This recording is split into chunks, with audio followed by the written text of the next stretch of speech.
Okay, good evening, members and guests. This is a regular Monday night meeting of the West Shore Photography Club, and it is Monday, May the 16th, 2022. So before we get on to the image review for this evening, let me tell you about next week. We have a guest speaker next week by the name of Pat Cooney, and he lives in the Lancaster area. He's going to do a presentation for us that he calls Making Readable Photos.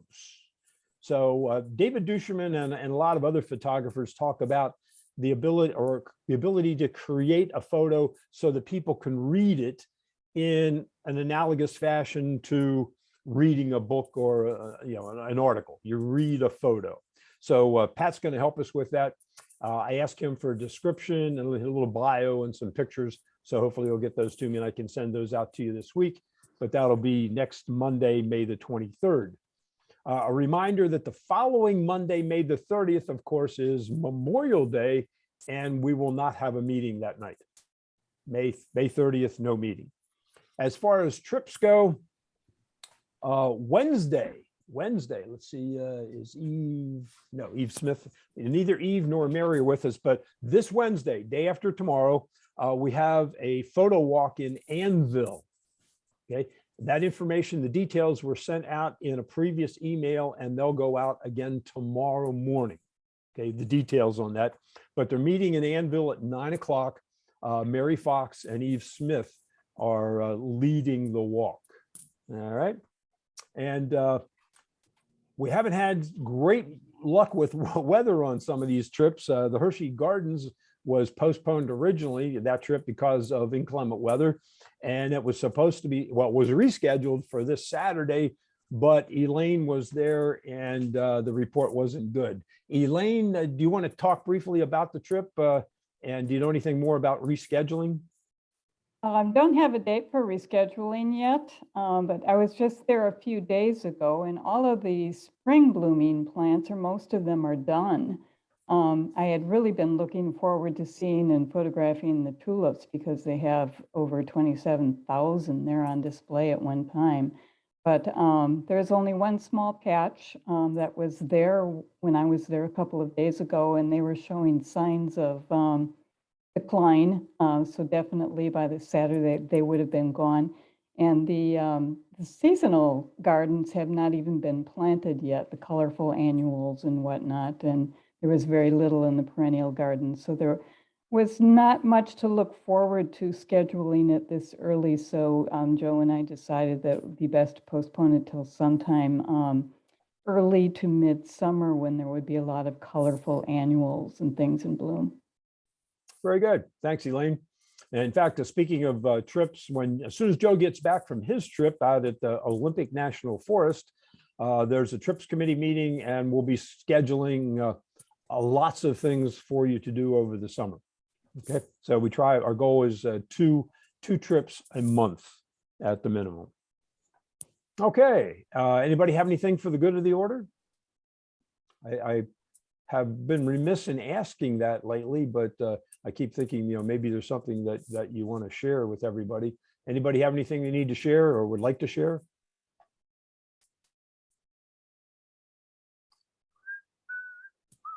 Okay, well, then we'll get right into the program. We are pleased to have with us tonight Chris Heisey, who does a great job of reviewing images for us and giving us constructive criticism to improve our images.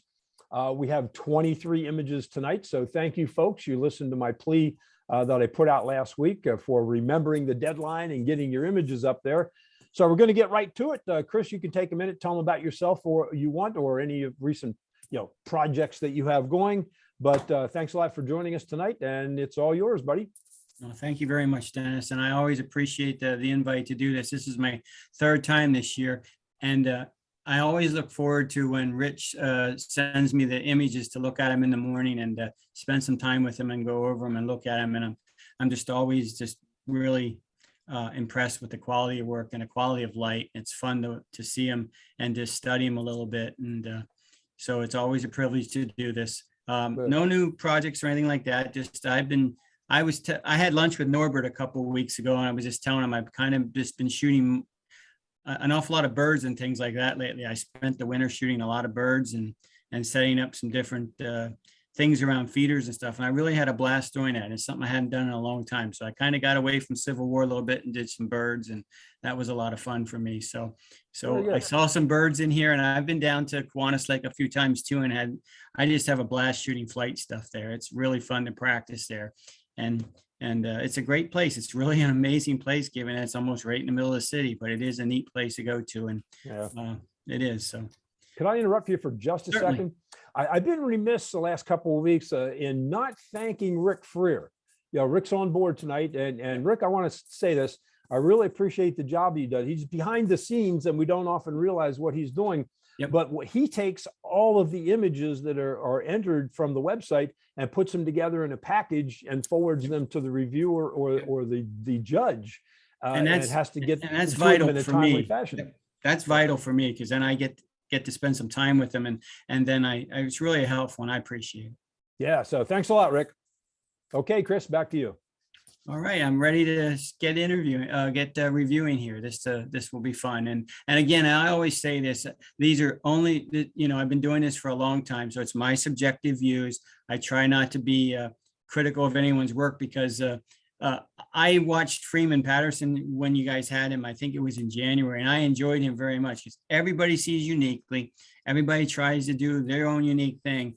And I truly believe that if you like your photograph and you like it presented, that's perfectly fine. I'm only offering maybe something just to think about. I'm not offering something to be real critical about, just to think about and give it some thought. And if you trash can it, that's all good with me. So I'm just offering something to help here. All right. Now, yeah, first one up is an egret. And what I always look for in an egret, first of all, exposing is not the easiest thing. And I was down there a couple times, and there were a couple club members down there, and I think it was Marlene, and I forget the other lady's name. And I'm horrible with names. Sherry, there we go. I'm sorry. I apologize. But we were talking about exposure that day. And for what I do, and everybody knows I'm pretty much a manual shooter, which I mean, kind of like Joe, I just set the camera on manual. I don't do auto ISO or anything, which is a way to go. There's nothing wrong with that. But I just find something mid-tone. Like if you look over there in the bark of the tree here, whatever you're shooting in your light, or even the absolute blue sky at 90 degrees, if you put the sun into your back and just go up a meter off the blue sky, if you have blue skies, that's mid-tone. And then your whites will fall right into line the way you want to. And that's how I shoot down there. And I don't miss a whole lot of exposure doing that. Now, if the sun's going in and out, that's a little different of a situation, but I tend to be okay even if it's doing that, because I just intuitively know if I have to open up a little bit. But the eye's really pretty sharp. It's not 1,000% sharp, but then again, I'm looking at it through a laptop screen. So to me, I give it a pretty good sharpness. It's beautifully framed with a little bit of lead room, and it's just fun. They get sticks and twigs, and they do all kinds of things. My most fun thing to do down there is when they start squabbling and fighting, and they get up in the air and they have some combat. It's just fun, because if you look at their feet there, those are weapons. Those are mortal weapons. They really are.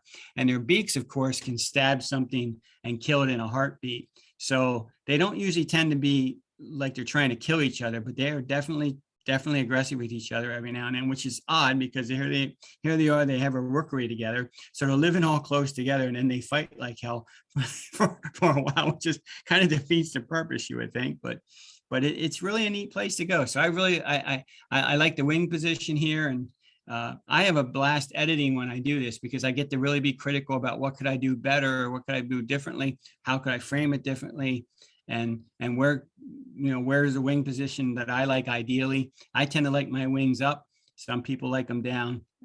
It's just fun. It's just a fun thing to do. And you're going to fill up the trash can with some of your images, but you just keep firing away as best you can. To me, it's a lot of fun. So it's well done. I also like to keep my backgrounds as clean as I can, but down there, that's difficult, and that's just part of the deal. So.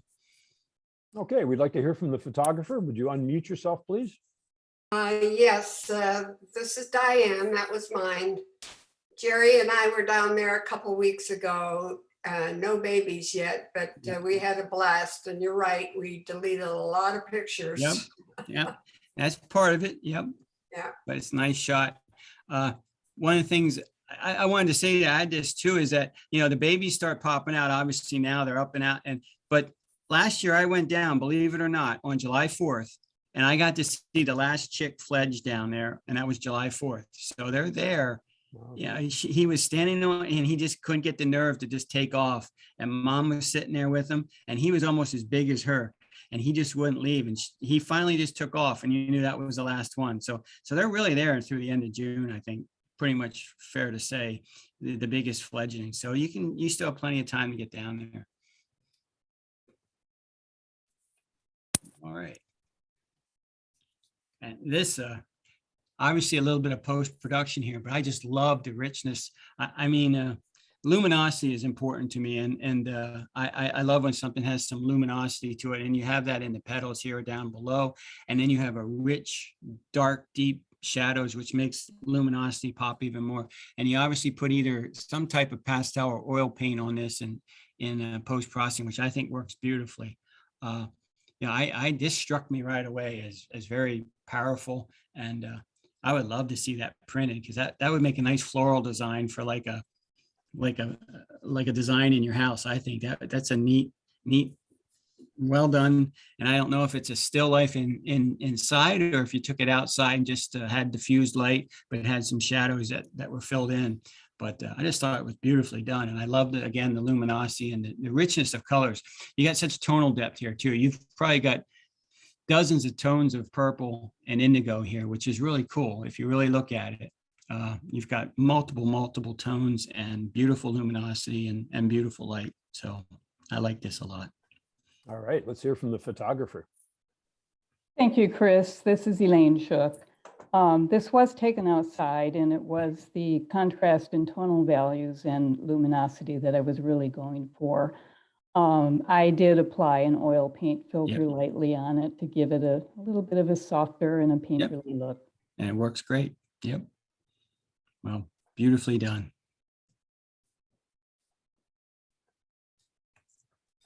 This one made me laugh because I can just taste the salt in this dog's mouth just coming out of there with that toy, and just so pleased with himself. But you know, we often talk about the decisive moment. I kind of think this is really a decisive moment with the way the sea foam is behind him, and he's coming out proud of what he retrieved. And I love the water dangling down here. This long drip that's dripping down here is really cool if you really look at it. That's detail that's really cool. Obviously it's serendipity, but it's cool. And then, you know, you got some splashes here, you got lots of stuff going on, but yet the general picture is just a dog having fun doing something that's really, you know, he's probably just having the time of his life. And you can just taste the salt in the dog's mouth. And then down here you have neat reflection, just a wonderful little reflection of probably sky and some clouds and things too down here. So I love to look at all the details. That's why, again, I like to get the images early, and I get to look at them and see them that way, and sort of really dive into them pretty good. Pun intended.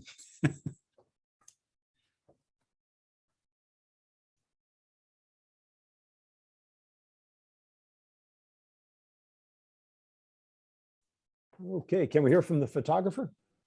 Hi, this is Marlene. I was down in Florida and I saw this dog in the water, and it just turned out to be a beautiful picture, I thought anyways. Oh yeah, look at the fur. You got the detail in the fur, and it's neat. And yeah, well done, Marlene. That's a cool moment you caught. And catching a moment always makes photography fun. Thank you.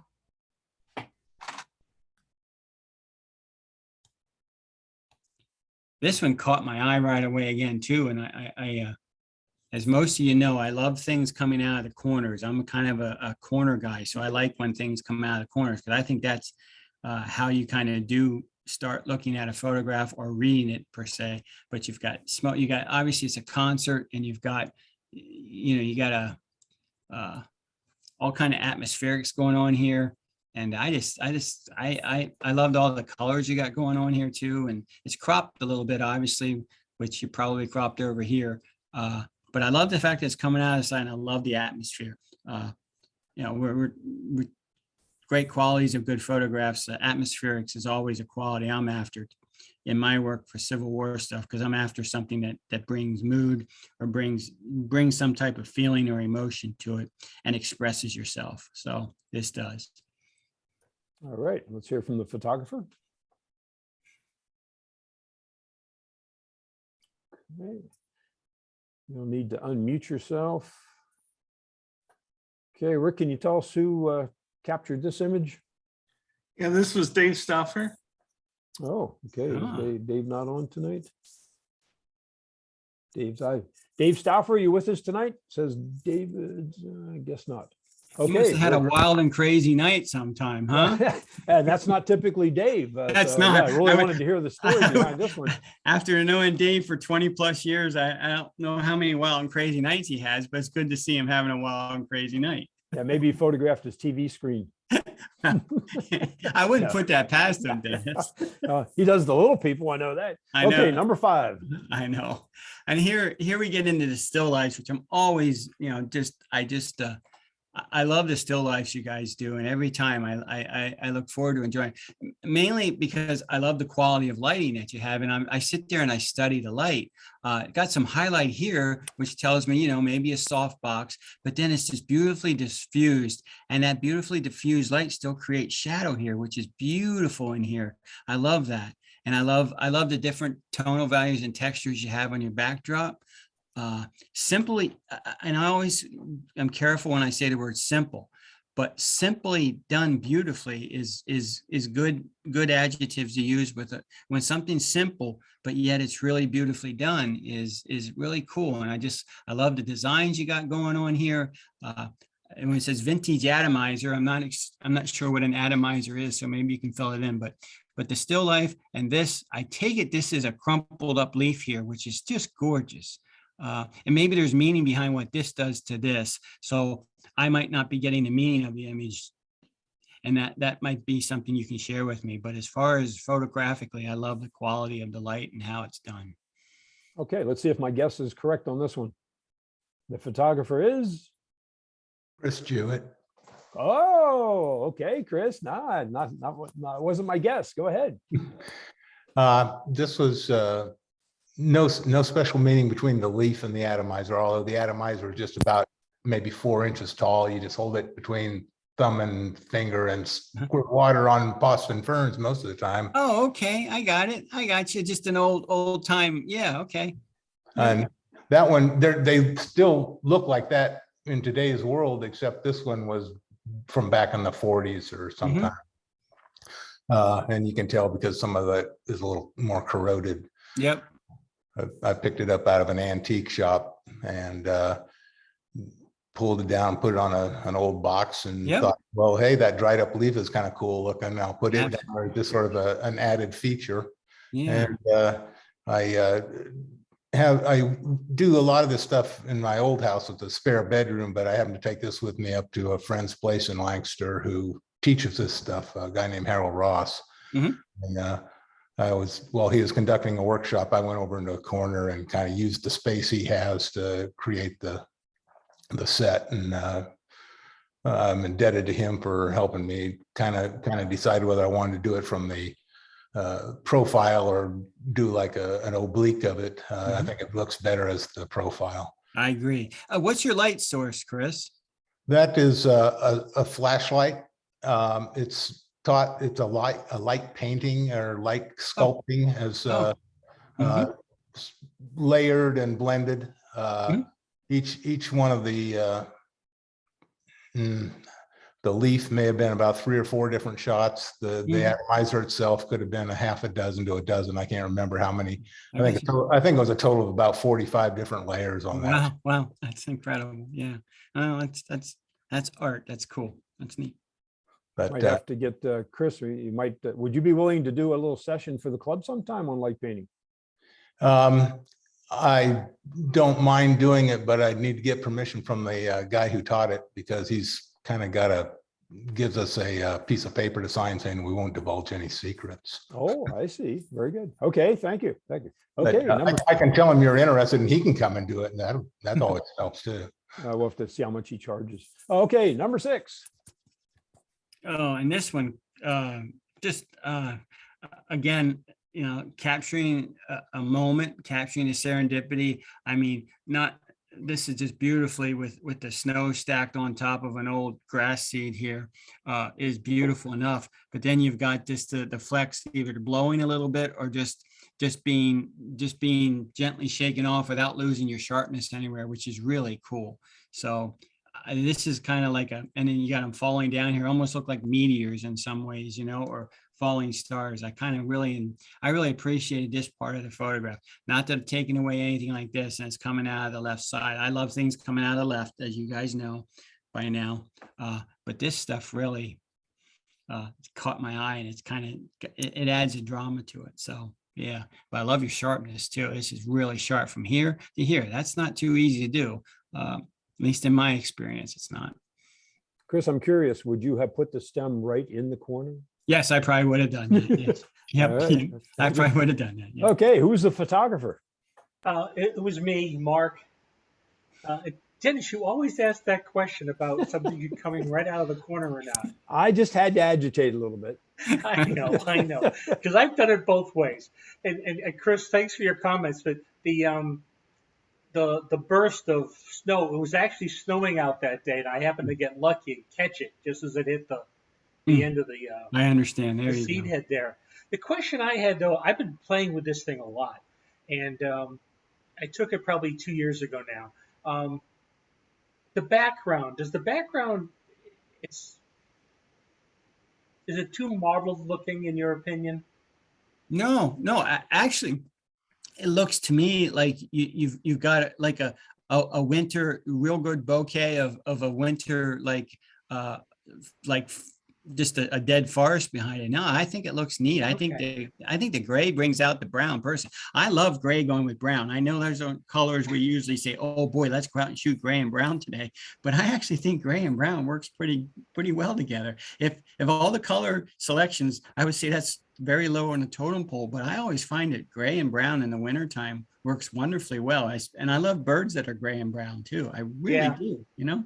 So yeah. And the other thing was I shot this with a 100 to 400 lens up close. So yeah. Well, look at that sharpness you got there. I liked the sharpness a lot. Thanks. You bet. Appreciate it. Sure. I must have a cheap second monitor. The background to me looks black. I see almost no detail and almost no color in the background.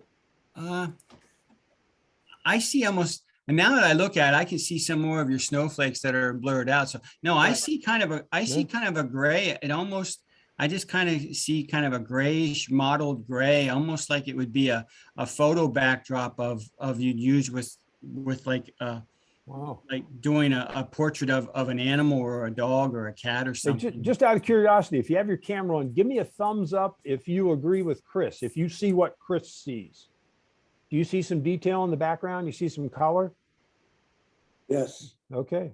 Wow, I'm getting a new monitor. No, No? Who's that? Terry? What That was about Dan. lighting? What lighting did you use? That's just natural light, I'm sure. I mean, It was just natural light outdoors during a snowstorm, high overcast. yeah. Yeah. I Okay. see a little gray on top of the arch of the leaf. but Absolutely. There's definitely it's- gray up here, which is a light it's gray. Yeah, And it's pretty subtle for me. Yeah, but then you have some browns and a little bit of gray, darker gray down here, and then you actually have black in your corners here. But you've got multiple variations and again, I love shades of gray.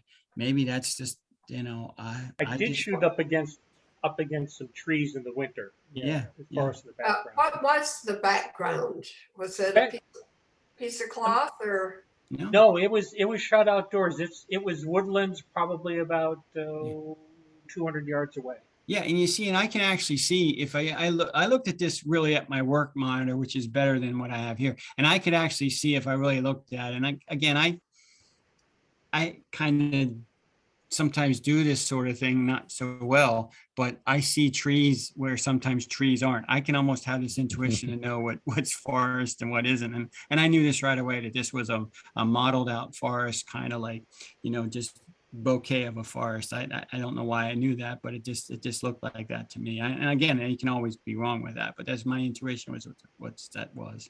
Yeah, very good. Let's move on to number 7.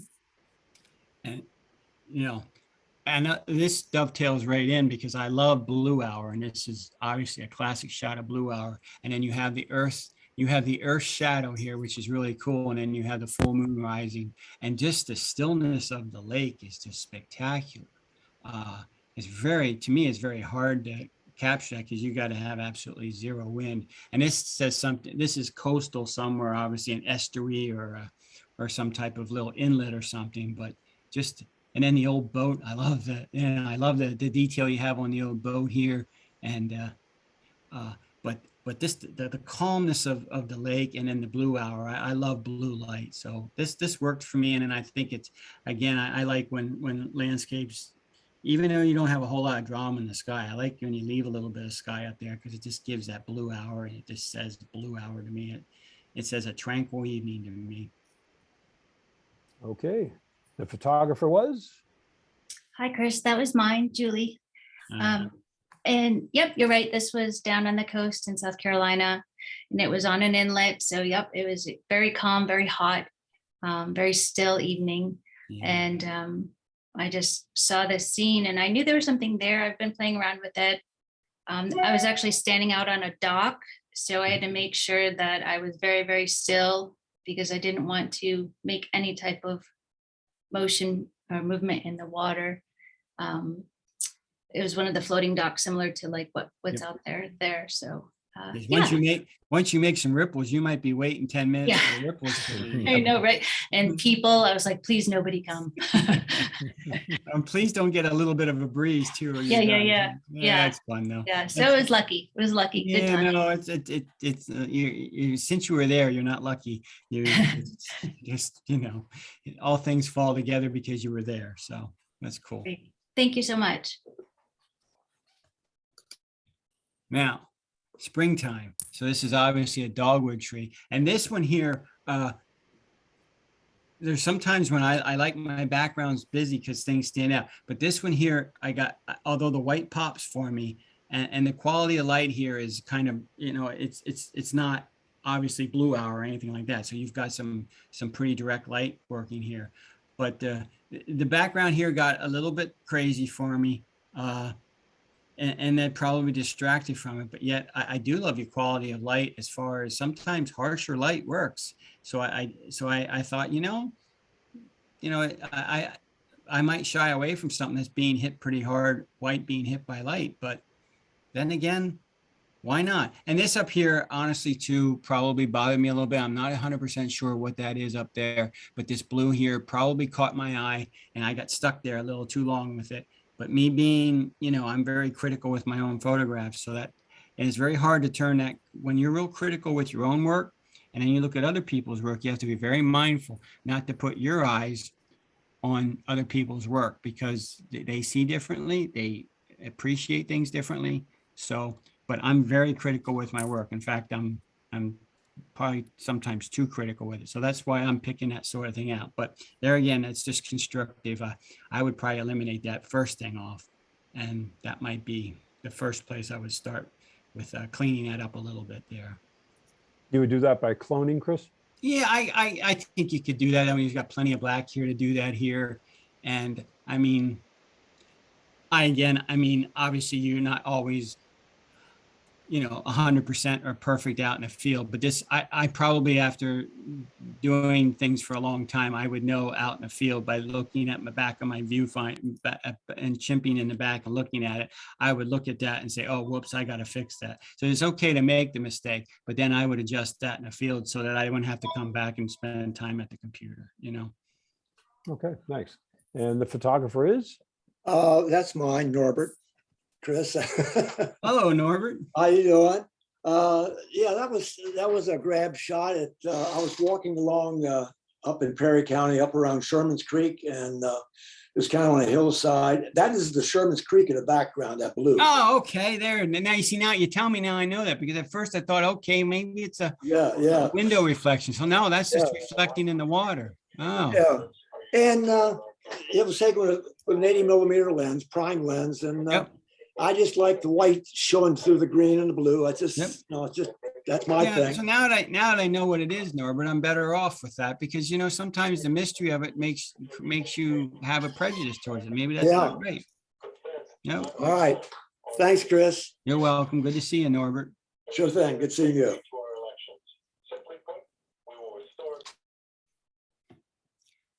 This one intrigued me because I was trying to place where this might be. And that's always an important thing about photography. Can you place it? Because I think that's part of telling a story, or showing something and saying something rather than just showing something. So I'm always good with tonal, where your shadows are okay in here. Your whites blow out a little here, which I think you could bring down a little bit in post. And here's another little nitpick. There is a couple things standing at the top up here that I probably would clone out, just a little couple of vegetation up there that kind of merge up there and come out. But other than that, does this being way out of focus, this big tree branch, bother me a little bit? Yes, that bothers me a little bit, but I probably might crop that a little bit and just help that out, because it really isn't giving you a whole lot more. If you crop this out, you aren't losing a whole lot. But I'd be interested to know where this is. And I love your sky pattern there and how that interacts with the green. So you got lots of great greens and blues, and that works together and is very complementary, and I enjoy that. So great sharpness too. Okay, let's hear from the photographer. Hi, it's mine, Peggy Long. And I took that in Hawaii. Ah, It's off the coast of Maui.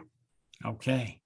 And just a little background with it, about 3 weeks after I took this picture, they had massive floods over there, and that little shelter thing is no longer there. I would see how that would be subject to getting water if you got some tide coming in pretty hard. Yep. And I didn't even notice the little things at the top. I'm glad you said them. I will crop them out. Yeah, I'm thinking it'll make your photo a little better. I think so, but it's probably pretty easy to take it out too. But you got great detail on the cord and stuff. I love that. Yeah. Now that you say it, I would say Hawaii too. Yep. All right. And there's another one with kind of, light, obviously this is not early morning light because you've got some deep, you've got some shadows, but yeah, it's pretty diffused, and you got some longer shadows here. So I'm not sure what time of day it is. You've got some brilliant yellows there with a subtle blue in the background. So that works good for me. I got stuck on what this little white guy is over here. And again, me being nitpicky, I would probably think about taking that out or whatever it is. If you want that in there, that's all good. But that kind of bothered me a little bit there. Obviously I like things with some fog or atmospherics, but sometimes when you're just out for a walk, you're out doing things, you want to shoot something, there's nothing wrong with that. So you can't be out at 6:20 in the morning all the time getting great atmospherics, because you can't turn photography into super hard work, or else you kind of can burn out in a heartbeat by doing that. So sometimes just out for a walk and enjoying nature is fine, and there's nothing wrong with that at all. Okay, who's the photographer? Oh, that's mine, Patty Volpe. Chris, thanks for your comments. And I did not notice that little white thing there. I should take it out. All right. This is, I chose this photograph after the program that we had last week having to do with photographing the woods. Oh yeah, the forest. Yeah, all right. Yeah. So this was really just a follow up to that. Good. Was the reason that I chose this image. Well, this is along a dirt road going to my sister's house in the mountains up in Northeast PA. And I love the one dead tree going across the scene. I do too. I forgot to say that, but I like that. That kind of adds to, that adds to the cycle of life. Yeah, just a little depth to it, Yeah. And it was just a fun shot. Sure. And so that was the reason I picked it. Good. All right, number 11. On your mark, get set. Love the smoke. that's the decisive moment. And every kid has a different situation here. This kid's standing up, this kid's bending over, still getting a slow start, and this kid's getting off the blocks. So I kind of like all of that. But, when I see a photo like this, I like to look at all the different people's expressions. So this kid's smile, I like to do that. That's the neat thing to do. So, yeah, it's just something, obviously it's Bermudian Springs. It's just a track meet, but it's kind of cool just to get the different plays of light and the different what kids are going through. It's cool. All right. Who's the photographer? That's mine, Sherry. And I was just practicing at a meet and not used to doing this kind of photo, but I was trying to do different things. So trying to get different views, I guess. Yeah, well, you got pretty good sharpness here. I'm not sure where your sharpness button hit, but to me, it looks like it hit here, but you got pretty good sharpness here. He's not tack sharp, but it's neat that you caught the smoke. I think your sharpness, you probably hit right in here somewhere. Maybe in the future, you might want to think about hitting here because this will probably fall in pretty good. I do tend to do this sort of stuff with my job. So I usually try to hit something that's nearest in my foreground and let everything else fall. And if I get enough depth of field it'll fall into nicely. But anything soft in my foreground, I try to avoid. This is not super soft at all, though. But but I would think about seeing where your focus thing is your selector is, or if it's group setting, to try to hit it here rather than in here. That might make it a little better if you do it again. All right. All right. Thanks. Anything in your foreground needs to be where you hit, is my opinion. Okay. Yeah, and it's nice to hear that you're trying a type of photography that's you don't typically do, something new. Hey, how old is this shot? Because I know whenever I do things like this, I always get half the people in the background on their cell phones, and it looks like I don't see anybody staring at their cell phones, which is kind of nice with the black and white too. Makes it look a little older. Yep, I agree. Yeah, Sherry, is it a recent shot? Yes, just a couple weeks ago. Okay, see, Bermudian Springs, they don't have cell phones. Well, you can tell this kid's uniform is pretty new here too. I mean, the bolts, that's from Littlestown. Littlestown Thunderbolt, yep. You would know that, Dennis. Amen, right? Used to be the athletic director there, yep. Okay, number 12. Back when you were a puppy dog. That's right. Now, talking about the luminosity in a different way here, there's nothing that just is vibrantly luminous, but yet it's so luminous, and this is just really a beautifully subtle luminous. And obviously we all know this is out at Falling Water, but I loved your light quality here and everything, just and the cascading of the water coming down through here is it's an iconic shot, and it's been shot probably 1.5 billion times. But the fact that you framed it up and you shot it, and the light that you got, and it's springtime, and I love what you did with the water. To me, it looks like about a half second, maybe to a second exposure, but you got good sharpness in the trees too, which is not the easiest trick to pull off. Okay, that's Joe Farrell's shot. He asked me to mention that he's not present tonight. He's on a trip. So cool. We'll move on to number 13. Thank you, Chris. And this caught my eye right away, believe it or not. Usually my eye goes to something that's pretty vibrant in the front and early in the photograph, but the cactus here, I guess this is saguaro cactus, caught my eye, and the light on that. That's where my eye went, and I went and read everything around this way then, which was kind of cool. So I'm not sure how this is lit. I'm not sure what type of plant this is, but it's a really neat juxtaposition with this and with the cactus. So because these are obviously not cacti. So just interesting to hear what light source you have here, and what you're after by including the cactus, which I think is very important. But your thoughts about this. This one intrigued me. Okay, let's hear from the photographer. This is Judy Kime, and that's my photo. And that's actually glass. That's Chihuly. So those are so those are glass. The reason I posted it was because I don't do a lot of low light kind of photography. And so I didn't know if it was okay or not. I liked it, but and I did remove some of the light sources. Okay. 'Cause there were some like spotlights on Yep. it. Yep. So what I did was I took photographs during the day and I took them in the evening, and this is what I came up with for this one. So yeah, those are glass see. structures. Yeah. Okay. Well, if you know, it's certainly okay to try anything that's different. I mean, it's always okay to try something different to photograph. So I would never ask my question, is this okay? It's always okay to try something. Always, always, always okay to be creative and try something. And if you feel it works and you caught what you want, then boo with the world. That's how I look at it. Thank you. Okay. Yep. Thanks for the comments. You're welcome. And, you know, again, you know, steam or smoke works for me all the time, just like I love to shoot fog.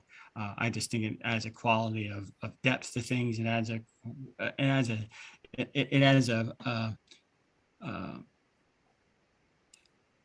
kind of like an exciting part of it. It adds excitement to an image too, because there's just that, you know, something's happening when there's smoke or there's some type of fog or something's causing some type of reaction, or something's, you know, there's some type of friction or heat. And obviously with the train wheels, you've got friction, heat, and you've got the whole 9 yards, and there's something dangerous about it too. And there's a big unknown in here, like what's going on in here. And that's cool. I mean, it's just beautifully done. And then your tonal values, look at all your tones here with the deep blacks and here, and your lighting source. And I like when you guys show all these different tonal values. I love deep, rich blacks.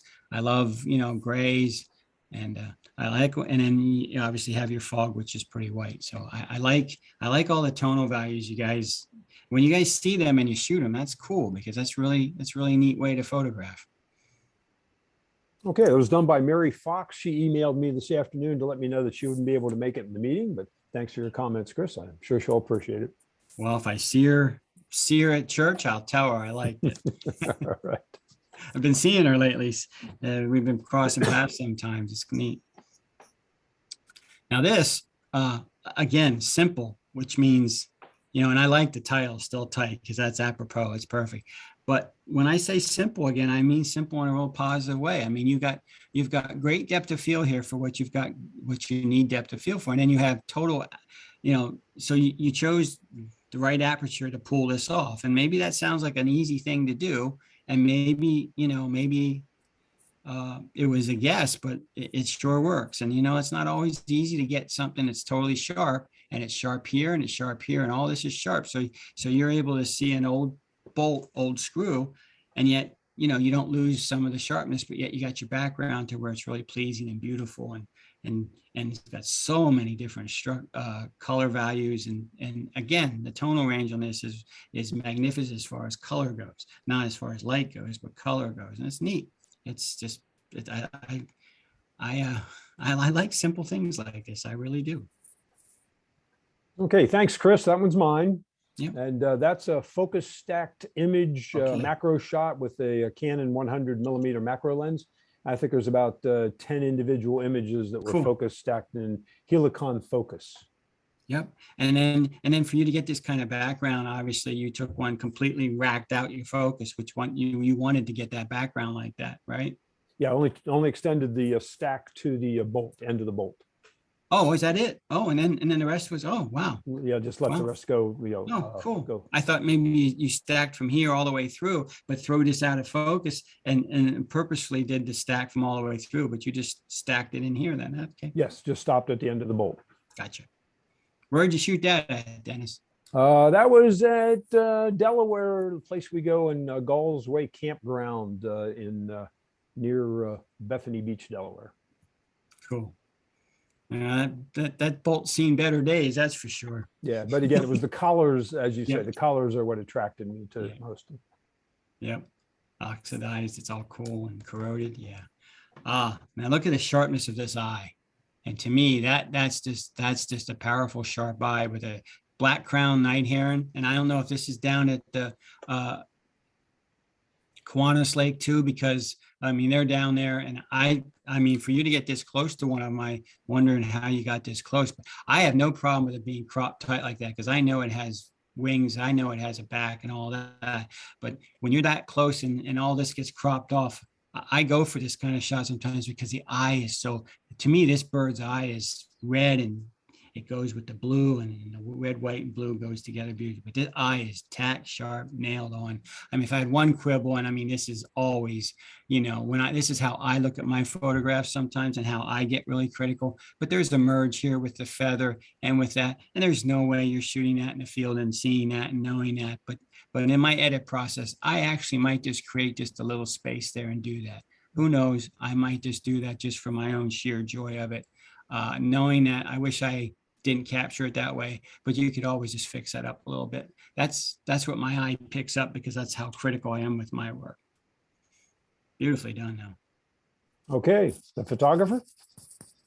Thanks, Chris. That's mine, Kurt Wilkie. That is down at Kiwanis Lake. So And- where are you at on the shore? You're over there on the, you're shooting into the island from the short side of the pond there. Yeah, he came off the island to a tree right there by the road. Wow. Yeah, so I saw him there and then I just kept trying to find an angle to get a shot. Yeah. Well, you nailed the eye for sure. Amen. Yeah, thank you. And Kurt, what was the focal length of that lens? 600. Okay. Yeah. Good stuff. Yeah. They're an elusive bird. They're not easy to capture like that, especially in that kind of a pose. It's, you know, it's a dynamic pose. There's some serendipity here. And the only, I mean, I like this kid's feet off the ground and this kid's got 1 foot off the ground. I look for things like that. So it's neat. And it's obviously they're sharing a neat moment of winning the big win. So I'm not, I mean, obviously you can't do anything about your background. And that's always the thing with when I'm shooting sports too, especially outside sports. I struggle at all of our stadiums because you always have some periphery that's just not clean and what I like, but I might crop this because I'm not sure if this is helping you out here. If you could tell he was really dejected about losing, that might say something. But I might crop this a little tighter because really, but then again, there's nothing wrong with dead space and having space around things. So that would be my only thing is I probably would crop that a little bit tighter. But it's a neat moment. I love the kid up in the air like that. That's cool. Okay, who captured this image? Yeah, me, Dan. Thanks.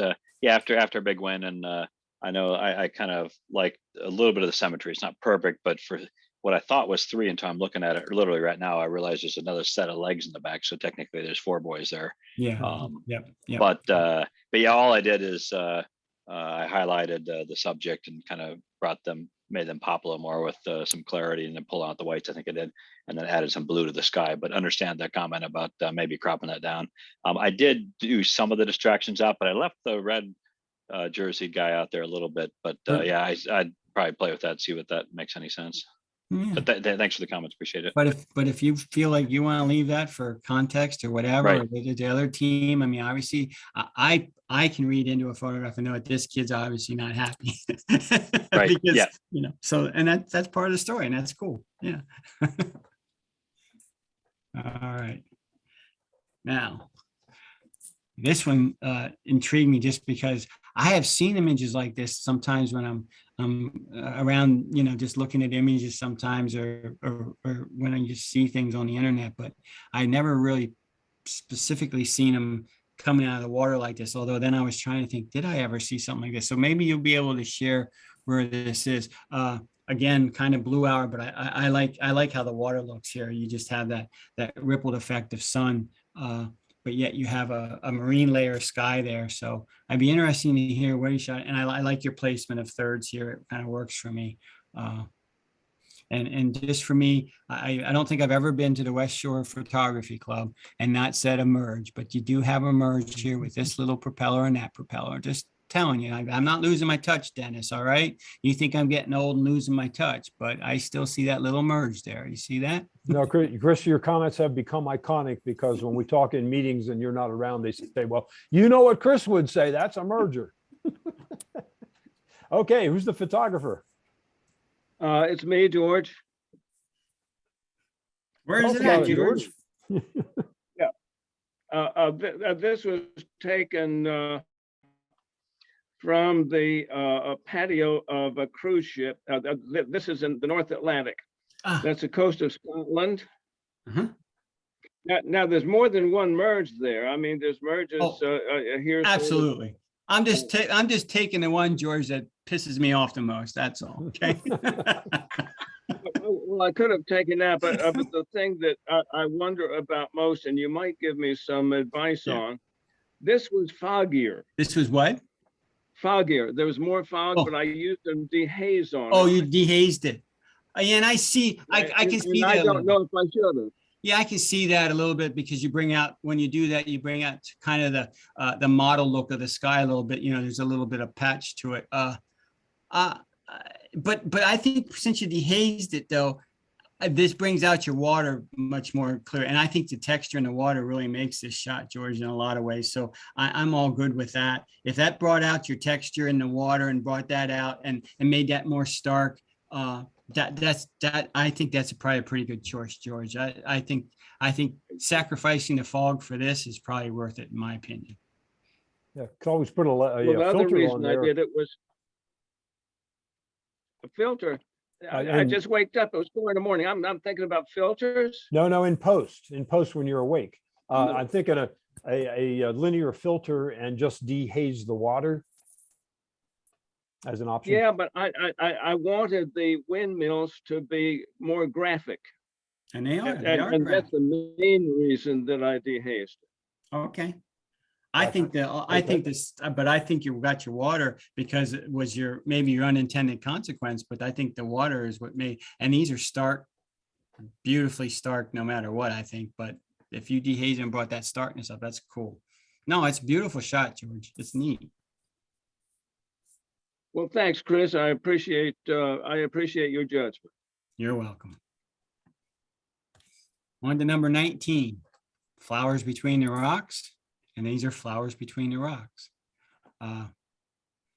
Now, maybe I'm off base here in that you don't have some sharpness here. I got a little confused with where you probably captured the focus at. So this one, this extending one might stand out, and then you have some others the others in the back that aren't sharp are fine. But I probably would have to have this sharp. But then again, this could be just my monitor. But when I looked at it at work, I didn't think it was super sharp. That's my little quibble. But again, the beautiful textures, and you've got, the luminosity of the flowers, texture wise. If you think all the things that these photographs had today, but you had so much, you had color tonalities with Dennis's, you had beautiful lighting, luminosity, tonal values, you have light tonal values, you've had all different kinds of beautiful things that make photography. And that's what makes 23 images. You guys show off your talent by showing so many different aspects of photography. So you just look at your texture qualities here. This one's about texture and all different things you got going. I might just quibble with it, see if that's sharp or not. And maybe it is, maybe I'm not looking at it very well. I wonder if the wind was blowing. That could have happened. Yes, See, exactly. That's what I the thought. rock on the left-hand side seems to be sharp. in Yeah, the I know. foreground. And that's exactly right. So I thought maybe you got a little wind, but then I thought, well, but then again, wind can sometimes move a couple petals and not the others if they're kind of being sheltered. But yeah. Well, let's see what the photographer has to say. You'll need to unmute yourself. Rick, who took this one? Thomas Stoddard. Okay, Tom, you with us tonight? Let me check my list. Participants, apparently not. No, apparently not. Okay, very good. On to number 20. Number 20 is Garden of Stone. And I love the fact that this old stone's fallen over and nothing else is. So that's immediately what caught my eye is this one's fallen over. And what a pity, because everyone else's old stone gets to stand and this one's fallen. But here again, you've got I take it this is pretty much maybe a slight infrared or maybe just a beautifully done black and white. I kind of got an infrared feeling from it a little bit, but maybe not because this hasn't gone too white. but it's just an old cemetery. It's neat. But I think what makes the whole shot, if this was standing straight up, it'd still be a neat shot just because of the atmosphere you caught and everything. But this was what makes it for me. All right, let's hear from the photographer. That's me, Rod Frazier. Yeah, this is, it was black and white shot. I did play with the sky to kind of give it that feel. Mhm. This is the old public graveyard in Carlisle. Oh, wow. There, yeah. Well, Carlisle being such an old town really is an old frontier town. You know, that was the Yeah. Western frontier in the in the 1730s and 40s. That really was the frontier. That would make sense. You have that kind of old, you know. Did this draw your eye, Rod? Or did No, it did draw my eye. Yeah. It made me think of someone like a vampire trying to come up out of the ground. Oh, really? And Cool. pushing it out the way. Haha. But yeah, there are grave markers there from the Revolutionary War. Absolutely. Yep. And even before that, I'm sure, because our church history, the Catholic Church history is, obviously the diocese has only been around 150 years, but the Jesuits were here back in the early 1700s. And they came through here kind of like a missionary trail. They came up and down the Susquehanna River, and then they started going west out over the mountains. And we have old cemeteries in this diocese that date back to way back. It's really cool to see how old this area is sometimes. I don't think it gets as much credit as Boston and Philadelphia, but this is a very old area in a lot of ways. The settlers were here from almost the get-go. It's really kind of cool. Thanks, Chris. You're welcome. And here, again, I mean, the deep, rich black. I'm just such a huge fan of deep, rich black because I just think it just sets everything off and sets it apart and lets it explode. Here's again another beautiful piece that would be beautifully hung in a hotel hallway or a cafe or something, or just in your own home. But I love the reflections here you have going on here. It's beautifully lit. And obviously there's some post-production done to it just to sharpen up and crispen it up too. But you've got exquisitely sharp edges here. And the texture, and this is just with the wrinkles. I mean, that's just beautifully, that wouldn't, to me, that wouldn't be as near as neat if this was just flat laying on a real flat surface. But again, setting it off with black and 3 always works for me. I say this for 20 some years now with you guys, but 3 things work rather than 2 or 1 or 4. I think 3 always works. So, and you have a circle here and you have a triangle here and you have kind of a polygon here. I'm bringing out my geometry, which I hated, but so, I mean, you just have here again, this isn't tone. This isn't, you have tone, but this is about shapes too. And this is neat. So it's another aspect of photography you guys hit on tonight. So beautifully done. Okay, let's see if my guess is right this time. David? Yeah, this is Dave Marchetto.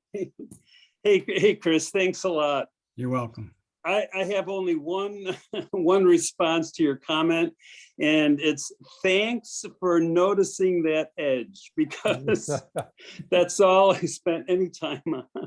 Oh, okay. Well, gosh, what's your lighting source again? You told me last time you kind of use a softbox. Yeah, I have. This is probably primarily 2 studio lights, maybe 45 degrees in. But you just get beautiful hit off of it. You really do. You get beautiful hit off of it. And it's just, I mean, the hit you get and look at that, that's light. That's light. It's almost like a sand dune having light, of those iconic, photos of sand dunes with late afternoon light or something. You got so many things going here, but the reflections are just dynamite too. That's cool. Chris, one quick thought. What about black and white? Does that at all come up in your thought of processing this in black and white versus color? Well, I think this would go probably remarkably beautiful gray. These tones would. So I would and I think that these would probably be remarkably beautiful tones in gray too. This would be my worry. This you could just get mush with, since it's a reflection, you could mush out your, but I would give it a try because you might have spectacular tonal values with gray. Because to me, there's 1.5 billion tonal values with grays. I just find so many different tones with grays, but yet your colors here, I mean, it's hard to go wrong with blue and gold and red, and then your stark black. But yeah, I'd be interested to see it. If next time I do an image review and you put this in as black and white, I'd love to see it again. I really would. That'd be cool. Thanks, Chris. I really appreciate that.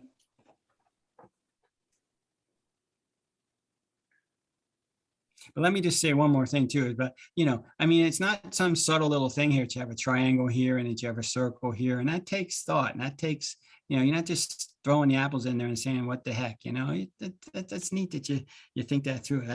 I don't think I could ever really do this and think it that much. It's really neat to be able to think it like that. Thanks again, Chris. Now this, I'm perplexed as to if this is a water, if this is obviously a bubble, but yet how do you catch a bubble like that? Because usually I just catch a bubble that's, floating on top of the water, and this has almost made an indent. So, and your shallow depth of field works. I mean, would I like to see more reflection? Maybe, but it just the sheer fact that it just is like, okay, wow, you caught this bubble, and it's remarkable to be able to capture it. But I'd like to hear where this was caught, how this was caught, and what caught, what the process was behind it. This one was one, well, I didn't want to talk much. I wanted to listen more. Okay, let's listen. Hi there, this is Liz. That's my photo. I got up at about 5:30 in the morning on vacation at Bethany Beach to capture that.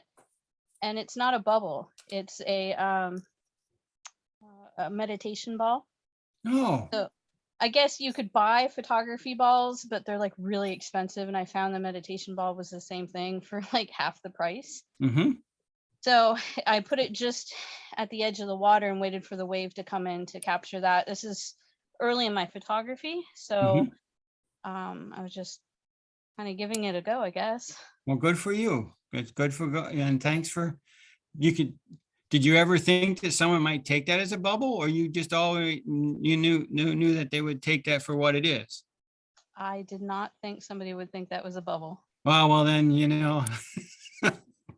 there's a first for everything. That's because she had it in her hand. She knew what it was. Yeah, once you get that in your mind, it's tough to not think. Oh, amen.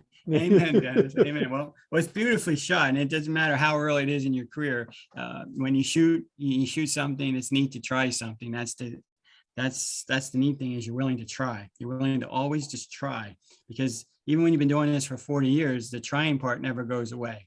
So that's neat. Chris, isn't it impressive, the array of creative techniques that people are using on these images? It is. I'm really impressed. Yep. Amen. I have one more thing to say. You were talking about the one background being from gray to brown. Mm-hmm. You kept saying gray brown, so I had to put my my little 2 cents in. My son's name is Gray Brown. Really? Cool. Yeah. And he's an artist. Well, there you go. Well, he's working from the right starting point. Gray Brown. There you go. Good.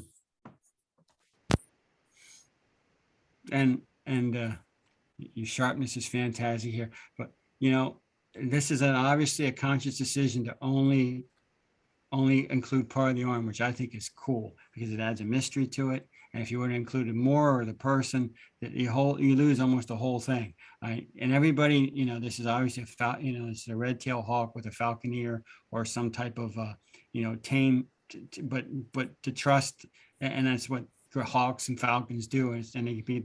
You develop a remarkable trust, but just to have the basic, just a part of the arm, I think that's a really cool look. And in my photojournalism, I'm after sometimes just trying to do that rather than showing too much, or showing. It's always about how much am I going to show and how might I show it, but never trying to show too much. And I think the mistake a lot of photojournalists make is they try to show too much, and sometimes not showing less is more, much more often.